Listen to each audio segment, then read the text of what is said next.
नमस्कार. आपण मनाच्या श्लोकातला 65वा श्लोक आज बघत आहोत. आणि 65वा श्लोक बघत असताना पहिल्यांदा आपण श्लोक पाहूयात नेहमीप्रमाणे. नको दैन्यवाणे जिणे भक्ती उणे, अति मूर्ख त्या सर्वदा दुःख दुणे. धरी रे मना आदरे प्रीती रामी, नको वासना हे मधामी विरामी. जय जय रघुवीर समर्थ. समर्थ आपल्या स्वतःच्या मनालाच फक्त नाही तर समाजातल्या प्रत्येक व्यक्तीच्या मनाला उपदेश करत आहेत. ते अतिशय राष्ट्रप्रेमी होते. समाजाविषयी त्यांना खूप कळकळ होती.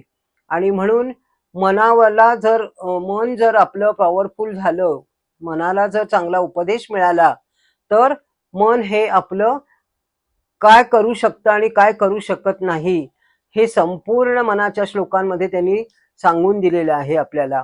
आणि म्हणून समाजाविषयी सुद्धा ते आपल्याला ज्ञान देतात. आपण बघतो की समाजामध्ये बरेच लोक असे आहेत की देवाची उपासना नुसती नावाला करतात, देवाची उपासना करत नाही, त्यांना काही गरज भासत नाही. पण मग अशा लोकांकडे दुपटीने दुःख येतं. समर्थ म्हणतात नको दैन्यवाणे जिने भक्ती उणे. त्यांना भक्ती नकोच असती, त्यांना उपासना नको, भक्ती नको. भक्ती तर बाजूलाच राहिली, पण उपासना सुद्धा काही काहींना नको असते. आणि म्हणून अशा लोकांना इतकं दुःख भोगावं लागतं. ते दुपटीने ते म्हणतात गुणाकार करा. तो गुणाकार करून दुःखाचा गुणाकार केला म्हणजे जितकं दुःख भोगावं लागेल तितके त्याने भोगावं लागतं, पण त्यांच्या लक्षात येत नाही ते. त्याचप्रमाणे महाभारतातलं उदाहरण त्यांनी आपल्याला दिलेलं आहे की महाभारतात ते सांगत असतात की तुम्हीच बघा ना, जरासंघ, शिशुपाल हे असे जे होते ना विषय लंपट लोक, त्यांना काही त्यांच्याजवळ भक्ती नव्हती, त्यांना कृष्णाविषयी आदर नव्हता. हे विषय लंपट होते वासनाने बरबटलेले. त्यामुळे ते जीवनामध्ये कधी भक्ती करीत नव्हते, हे अगदी स्पष्ट दिसत होतं. वासनाच्या तृप्तीसाठी ते भीक मागत होते, इतकं त्यांची अवस्था वेगळी होती. त्याच्या उलट बघा तुम्ही, महाराष्ट्रामध्ये संत परंपरा आहे. आणि ती संत परंपरा कशी आहे तर ती तुकाराम आहेत, समर्थ आहेत, गोरोबा आहेत, चोखोबा आहेत, जनाबाई आहे. यांनी भौतिक जीवन पण यश मिळवलं आणि भक्तीमध्ये पण यश मिळवलं. सुदाम्याचंच उदाहरण घ्या ना. सुदामा हा इतका लहानपणापासूनच कृष्णप्रिय, म्हणजे इतकं त्याला आकर्षण होतं कृष्णाच्या विषयी, म्हणजे लहानपणापासूनच देवाच्या विषयी आकर्षण असलं तर माणसं दुःख सोसत होतात का विना पण आपलं ध्येय गाठतं. तसं सुदाम्याचं होतं की त्याला दुःख खूप होतं, पण त्यांनी त्याचं शोध घेत त्यांनी बरोबर आपल्या पदरात सुख पाडून घेतलं. कारण त्यासाठी त्याला अनेक कष्ट करावे लागले. भौतिक जीवन कोणाला चांगलं नको आहे असं वाटत नाही. सगळ्यांना वाटतं भौतिक जीवन सुख समृद्ध असावं, पण त्याच्याबरोबर उपासना पाहिजे, त्याच्याबरोबर भक्ती पाहिजे. हे दोन्हींचा ताळमेळ घालता यायला पाहिजे. भगवंताबद्दल प्रीती पाहिजे. भगवंताबद्दलची केवढी मोठी प्रीती समर्थांना होती.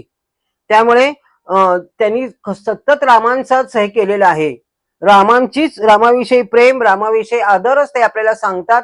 आणि आपणही समाजाला तसंच सांगावं असं त्यांचं म्हणणं असतं. आता अजूनही ते पुढे जाऊन सांगतात की रावण आहे, कंस आहे, नंतर तसं बघायला गेलं तर यांच्याकडे काही कमी अफाट संपत्ती होती का? अफाट संपत्ती होती त्यांच्याकडे, पण ते कसे होते, वासनांनी बरबटलेले होते. उपासना कशी करायचे ते देखावा करायचे फक्त.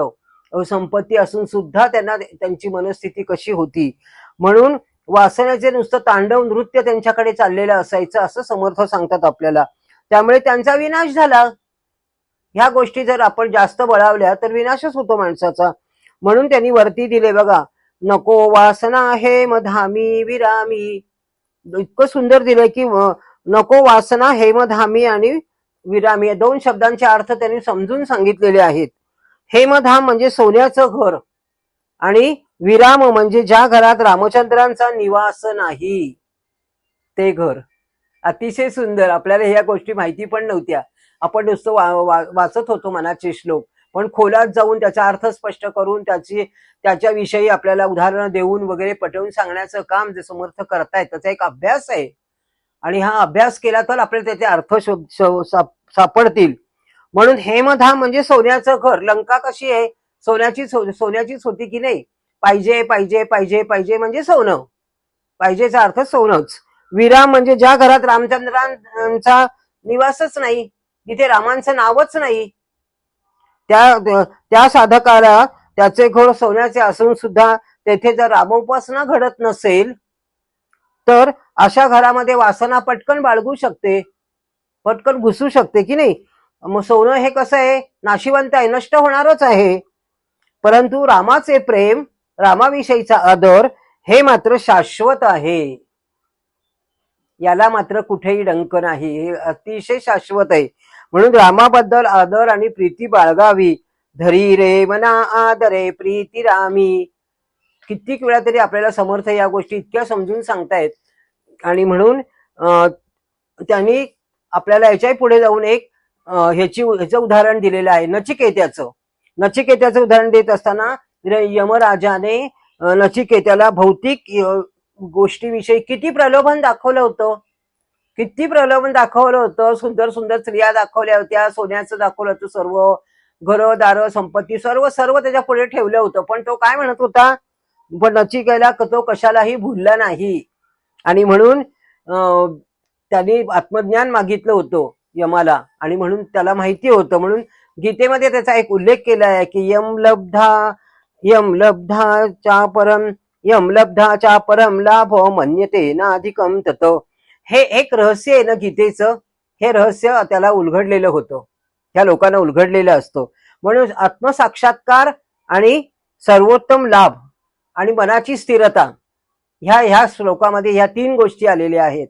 हे मनाची जर स्थिरता असेल, आत्मसाक्षात्कारासाठी उच्चतम आपल्याला लाभ हवा असेल, तर मात्र आपल्याला मनाची स्थिरता पाहिजे. आणि म्हणून आत्मज्ञान ही मनाची स्थिरतेचं लक्षण आहे, असं नचिकेतीने मागितलेलं होतं. कुठेही मन विचलित होत नाही.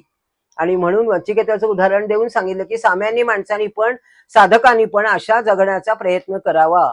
आणि म्हणून एवढं समर्थांचे विचार मी भगवंतापुढे पुष्प हे अर्पण करते आणि आपल्या सगळ्यांना नमस्कार करते. नमस्कार.